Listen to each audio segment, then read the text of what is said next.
Garol, falta poco mi cumpleaños, lo invitar tú. ¿Invitar? ¿Mi? Muy bien, mamá. Pero cuando yo venir tu cumple, yo no mandar nada. Yo no mandar caramelo, chocolate, bicicleta, nada. No hay problema. Tú venir aquí. Wala!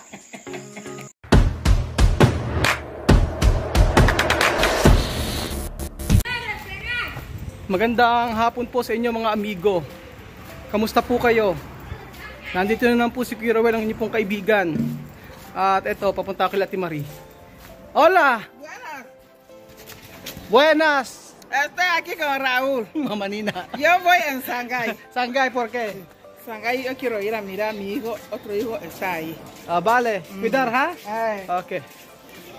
Si Mama Nina. Pupunta siya sa Shanghái. Hola, buenas tardes. Nena. Nena. Vivian! Nena. Nena. Ay, Diyos me. Bigat. Vivian! Si Nena, oh. Vivian! Nena. Ven acá. Nagtapon ng basura. Bikit na ni Nena ngayon, oh. Kinalbo. Para daw kumapal yung buhok. Habla, kamusta? Sakar. Sakar. Ang mga anak ni Ate Marie, maaasahan yan.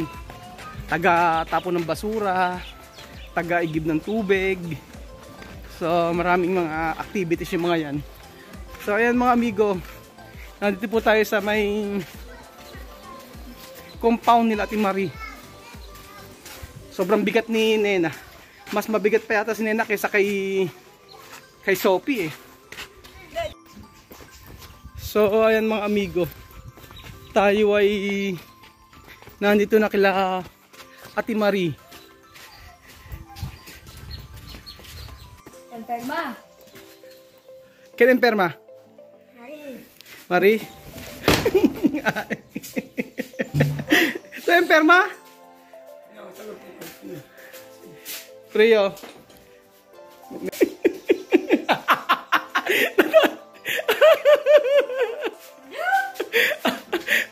Ano ka tayo riyan, Ate Marie? Mamaracho, no? Football. Diba? Daming alam eh, no? Buenas tardes, gorda. Broma. Buenas tardes. Buenas tardes. ¿Dónde su pita? ¿Tú no sabes dónde Sophie? ¿Dónde Sandra? Buenas tardes. Antes. Hola, buenas tardes. Ang suot ni Ate Marie pang sports, oh. Football. Sí, hoy. Nakapang football eh, oh. Vamos Ayila. Restaurante. Vamos Ayila. Restaurante. Vamos Ayila. Restaurante. Vamos Ayila. Restaurante. Abaseria. Abaseria. Lang na. Sabi ko pupunta. Gusto nila sa restaurante. Ayaw ni Ate Marie. Sabi niya, hindi pwedeng laging kumakain sa restaurant. Sa resto, sabi ni Ate Marie. So, pupunta po tayo ngayon sa Sari-Sari Store. Dito sa Equatorial Guinea. At tingin po tayo kung ano pwede nating mabili doon. Sa Sari-Sari Store dito. So, meron nagpadala ng pera kay Ate Marie. Si Ate Melody ng New Zealand. Nakikisabay si Mahmoud. Ayan. Huwag papaluin. Sabi niya, shoutout doon natin si Kuya Edel. Kuya Edel ng New Zealand. Nagpadala si Ate Melody. Nabasa ko lang sa email. At tapis ko nang makalimutan. Ayan. Nagpapa-shoutout si Kuya Edel kay Ate Marie. Nagpadala siya ng 2,000 para kay Ate Marie at 2,000 para kay Ate Julia. Ate Julia.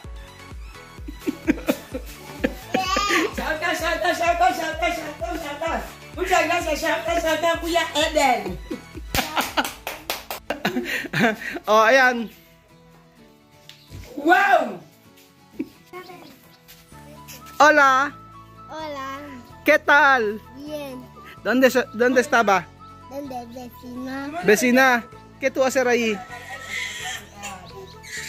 Visitar. Visitar. Bless. ¿Dónde vas? ¿Dónde vas? En el ¿Ha? ¿Dónde? mercado. Merkado daw. Abaseria. Sa sari-sari store lang tayo pupunta.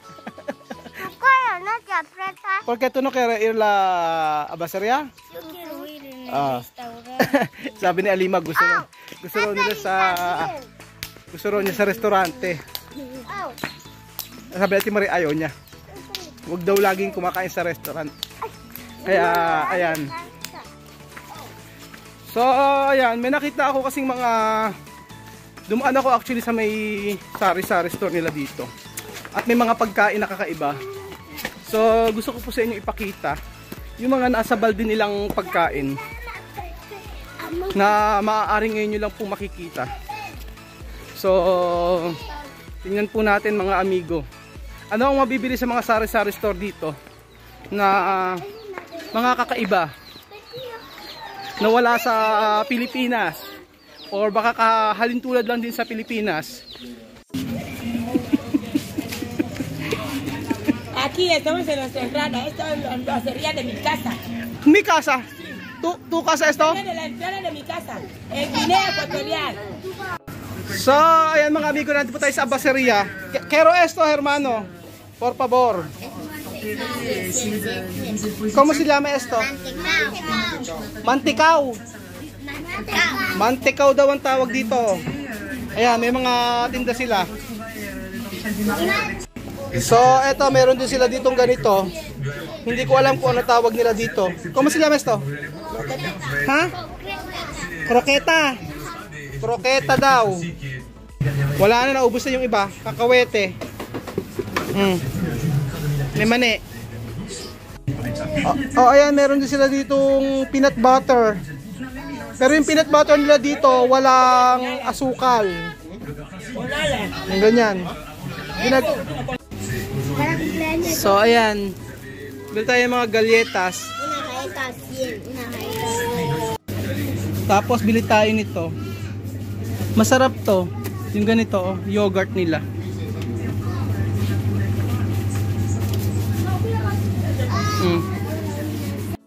So ayan, bili tayo ng parang ito yogurt. Masarap to.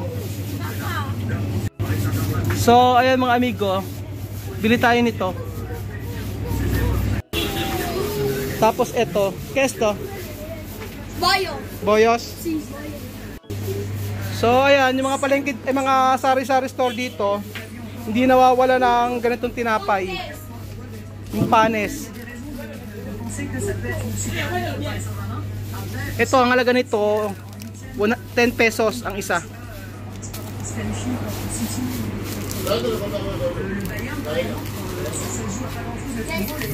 Mga biskwit nila dito. Ito, 50 pesos ang ito, isa nito. 50 pesos.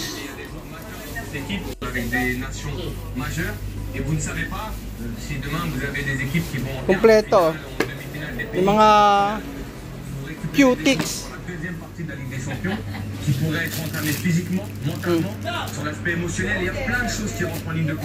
Ito pala yung mga binibili nila sa Shopee, oh. Nilalagay nila sa kanilang buhok. Saka ito. Panlagay sa buhok nila, oh. Ito pala yung nilalagay nila kay Nena, yung ganito. Oh, ito yung ginagamit ni Immaculada. Ito raw ang sikreto ni Immaculada. Yung car white na to.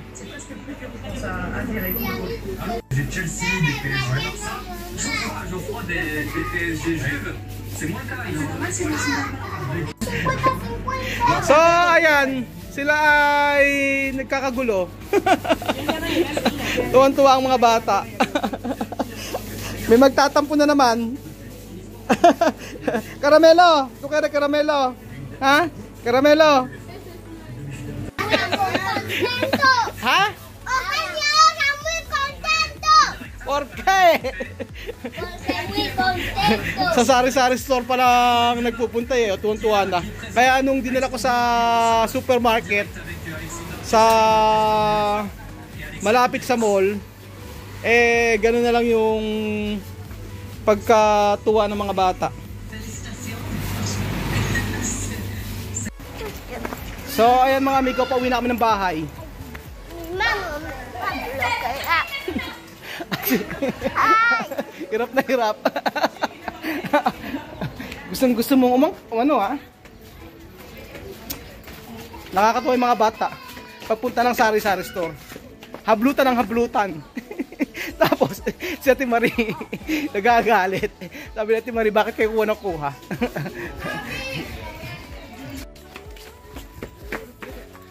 Sari-sari store dito, halos magkakadikit lahat. Kaya maraming kompetensya yung mga nagtitinda dito. Kadalasan mga malyan. At yung mga ginyano, bihira yung mga meron ditong sari-sari store. Anay, tata, gusto ko tinata. Ate, kuya, gusto kong kape. So, ito yung mga nabili namin. Bumili kami sardinas. Gusto namin mag-spaghetti. Kaso, bukas na lang. Wala nang time. Naku, ang dami palang mga bata. Buti bumili kami ng maraming tinapay. Tsaka yogurt. Como ba esto comer? Esto, yaur. Con panes? Ha? Kakainin daw yung yogurt na mayroong tinapay. So ayan, bumili kami ng mga tinapay na nabibili dito. Tinapay ata ito. Croquette eh. Tsaka ito. Parang meron sa atin ito eh. Oh. Yung ganito.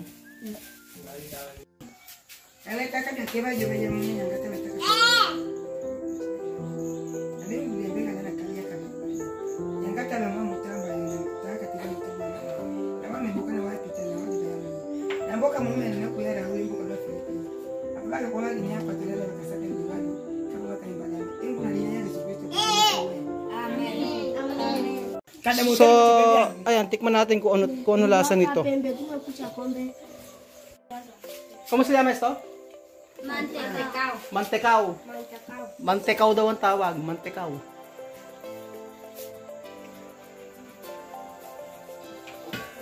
Nako! May kalasa. Ayan naman si Ate Marie. Eto, pinalaman sa tinapay.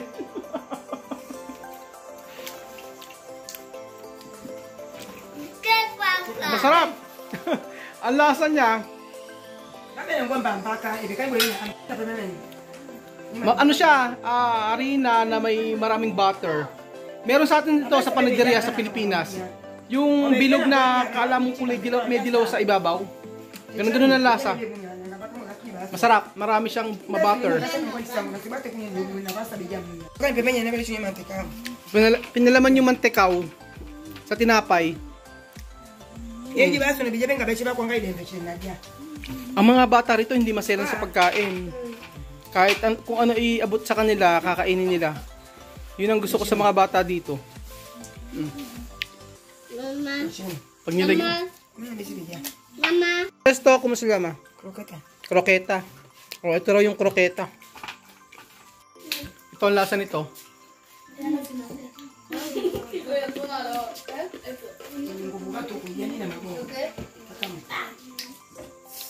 Matigas.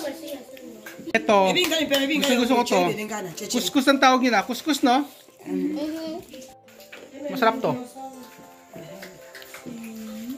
Yogurt. The best. So, pinalaman sa tinapay ang yogurt. Masarap daw ipalaman ang yogurt sa tinapay. Ginawang palaman ang yogurt.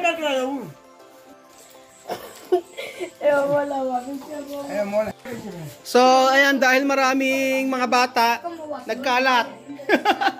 Ang kalat na namin dito. Pagkatapos maglaro ng football, ito. Mga gutom na gutom. Bueno, porque aquí mi boca tiene mucha comida. Todos mis niños aquí para comer. Cada día nueva cosa, cada día. Gracias, cuidado. Cada día yo les doy gracias. Para el pueblo filipino, para niños pequeñitos filipinos, para niños grandes filipinos, para todos los pueblos filipinos, para todos, Mari contenta. Muchas gracias. Pag nasa opisina ako, itong binibili ko kadalasan. Ito ang kinakain ko. Yung ganitong mani. Ano, binubusan nila. Tapos binebenta nila 10 piso ang isa. Pati yung mga ganito. Yung croquette. 10 piso ang isa. Esto siya, no? 10 piso. Tapos itong yaur 50 pesos. Yan. O, si Sophie. Mira, Sophie. Comer con yaur.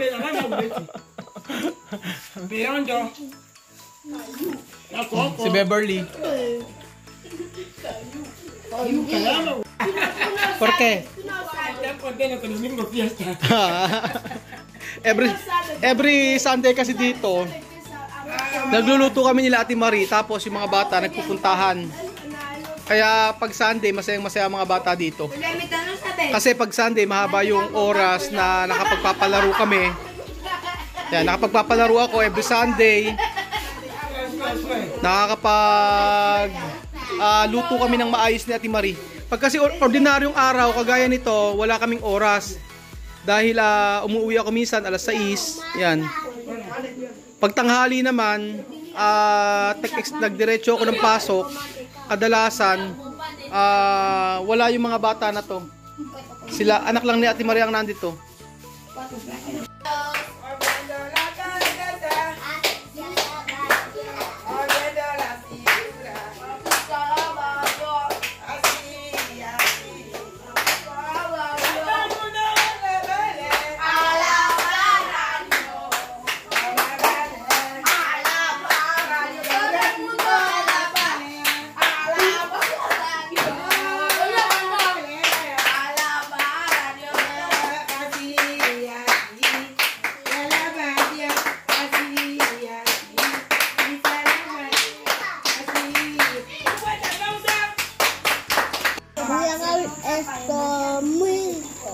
¿Qué es muy rico? Panes y yaur.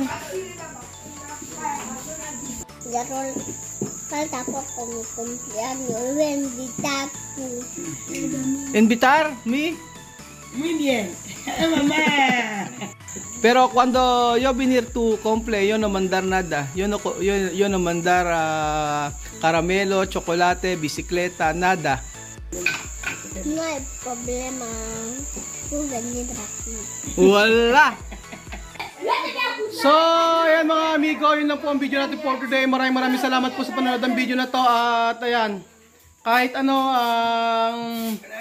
kahit saan kami pumunta, talagang masayang kasama ang pamilya ni Ate Marie. Makita mo naman yung kaligayahan nila. Kahit simpleng mga pagkain lang, natutuwa na sila. And then, hindi mawawala talaga yung pagkain ng tinapay na kahit anong ipalaman ay okay sa kanila. So, ang dami ko natututunan dito sa kanila. Isipin nyo, ang tinapay pag pinalaman sa yogurt, ang sarap pala. Tama ba? Ang tinapay, papalamanan ng yogurt, masarap. So, ayan mga amigo, yun lang po ating video for today. Kita-kita ulit tayo bukas sa panibagong video dito sa Equatorial Guinea. Please, follow nyo po ang ating Facebook fan page, ang Facebook page po, ang Pinoy in Equatorial Guinea, at ang ating TikTok, ayong @Pinoy in Equatorial Guinea. Salamat po mga amigo, adios, hasta mañana. Ciao! Bye bye!